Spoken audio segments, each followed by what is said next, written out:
他曾为了给儿子报仇，不惜变卖家产，自费协助民警追凶，一度成为了群众眼中的铁血英雄。然而一念成佛，一念成魔，这个让人敬佩的英雄父亲，如今却不择手段杀害刑警并抢走枪支焚尸。为什么他会有如此大的转变呢？2001年11月29日，200多名公干警将安徽省界首市一户农家小院团团包围，躲在这户院子的犯罪嫌疑人，正是2天前杀害一名刑警并将其焚尸的朱建业。朱建业原本在当地是英雄人物。1998年17岁的朱磊，在暑假期间替父亲驾驶出租车的时候，被3名歹徒劫持并杀害，这让作为父亲的朱建业很是痛心。案发后，当地警方立即展开调查，并在不久后抓获了王云斌，这是一个山东户籍的案犯。然而2个河南案犯刘领昌和刘九阳却在案发后继续逍遥法外，儿子被3名歹徒残忍杀害，如今却只有1名歹徒得到了法律制裁，这让朱建业痛心疾首。为了尽快破案，警方来到了2名歹徒的老家，却始终没有任何有用的线索。这时朱建业不止一次站在儿子的墓碑前，发誓一定要让另外2人偿命。虽然想是这样想，但朱建业知道法律会还给的一个公道，于是在警方一筹莫展之际，他提出想要自费参与案件的侦破工作，将另外2名罪犯找出来为儿子报仇。对于朱建业这样的提议，警方感到十分惊讶，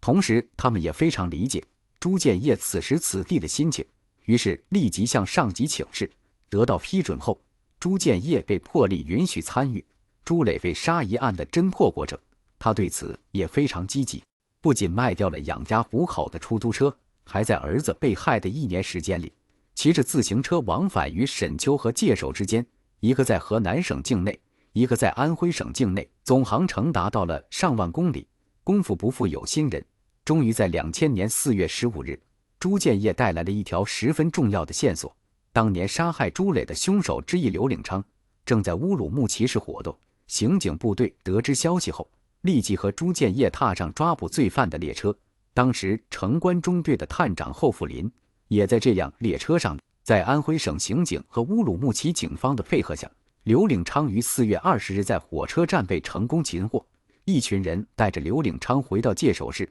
不久后，安徽省众多媒体开始报道关于朱建业自费协助警方跋山涉水万里擒凶的事迹。一时间，朱建业成为了界首市的风流人物，他的事迹成为了人们的饭后谈资，并且称他为编外刑警。界首市的警方也对朱建业的行为给予了最高评价，并期望所有公干警能把朱建业的这种精神带到工作中。至此，曾经杀害朱磊的3名歹徒已经有2个被绳之以法，但是朱建业并没有停下报仇的脚步，因为刘九阳还逍遥法外。他认为只有将刘九阳抓捕归案，自己才能真正的重新开始生活。让人惋惜的是，朱建业并没有一直朝着正义的方向走下去，而是做了一件让人气愤不已的事情。曾经铁血英雄的光芒正在一点点变得暗淡。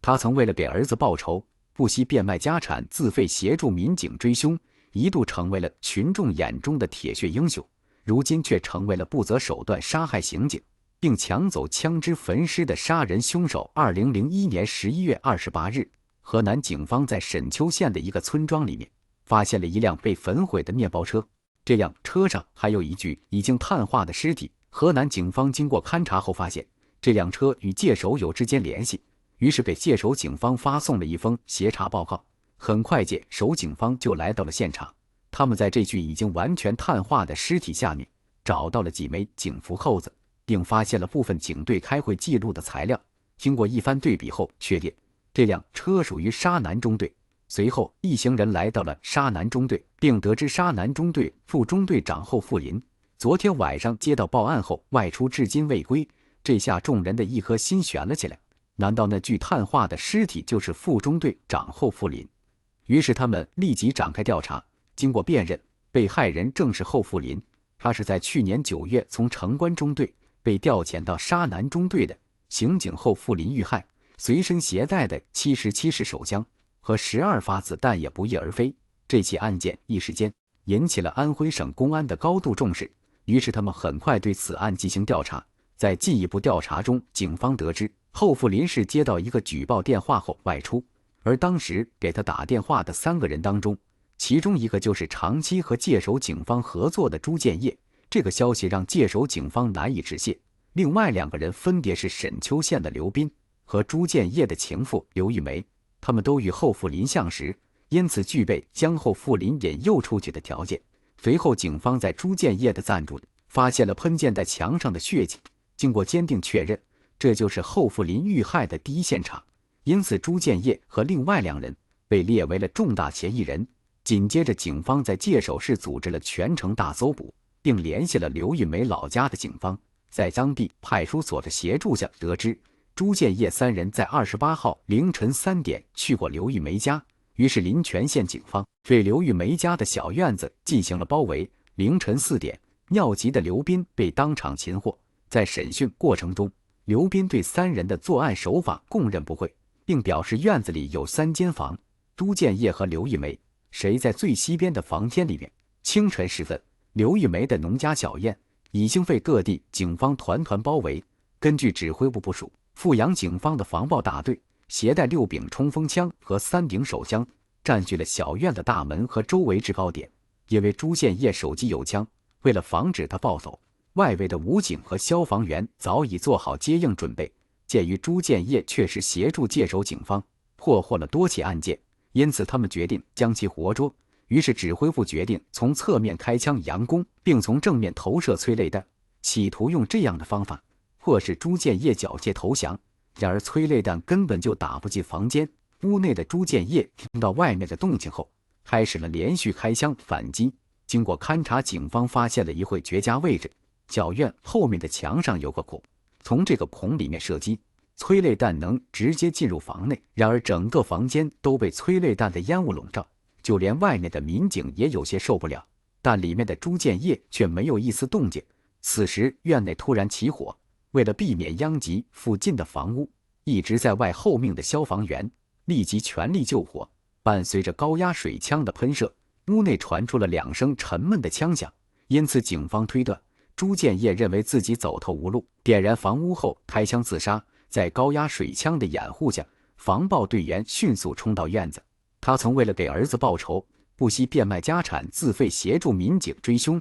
一度成为了群众眼中的铁血英雄。如今却成为了不择手段杀害刑警并抢走枪支焚尸的杀人凶手。经过一番调查后，警方在临泉县找到了朱建业，双方对峙了很久，最后朱建业选择了开枪自杀。警方进屋后，再破窗而入，看见一男一女2具尸体躺在地上。这场耗时8小时的围捕终于结束，警方将2具尸体拖了出来。在朱建业的身上，警方发现了后富林的随身手枪。在检查的过程中发现朱建业没有当场死亡，于是对其马上进行救治，但是因为伤势过重，最终抢救无效死亡。至此，这起震惊安徽省的暴力袭警案终于告一段落。可是朱建业和后富林已经建立了深厚友谊，他为什么会对好朋友痛下杀手呢？其实乌鲁木齐抓获第2个凶手后，朱建业就开始搜集第3个凶手的信息，并且将自己掌握的信息提交给警方。但是经过调查后发现，朱建业获得信息的途径早就偏离了正常渠道。当初能找到刘领昌，完全是因为朱建业结交了一些三教九流人士，其中在刘斌身上花的心思颇多。在金钱的养下，朱建业让刘斌接近刘领昌的妻子，很快刘斌就得到了对方的信任。因为有了这层关系，朱建业才能找到躲在乌鲁木齐的刘领昌。这些年为了追捕凶手，他早就已经没了经济来源。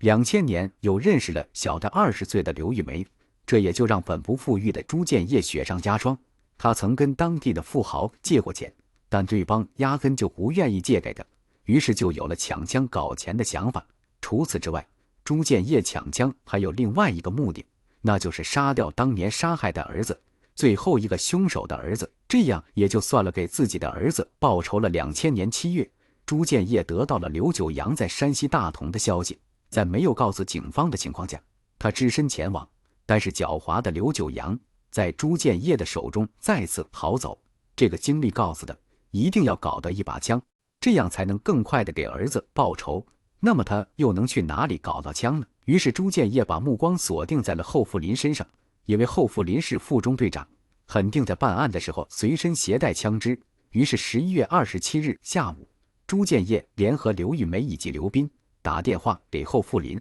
谎称他们手上有一个案件线索。当晚后富林就来到了约定地点，随后三人趁其不备，用榔头将后富林打死，并抢走了他随身携带的枪支和子弹。为了不让人发现，他们开着警车连夜来到河南沈丘，在车子周围浇上汽油后焚尸灭迹。就这样，曾经被人们称作铁血英雄的父亲，如今成为了世人唾弃的袭警凶手。他再也不能为自己儿子报仇了。朱建业最终还是被仇恨蒙蔽了双眼，酿成这种悲剧。正所谓善恶只在一念之间，是非只有一线之隔。结局。今天的视频到这就结束了，对此大家有怎样的看法？欢迎在评论区留言，我们下期视频再见。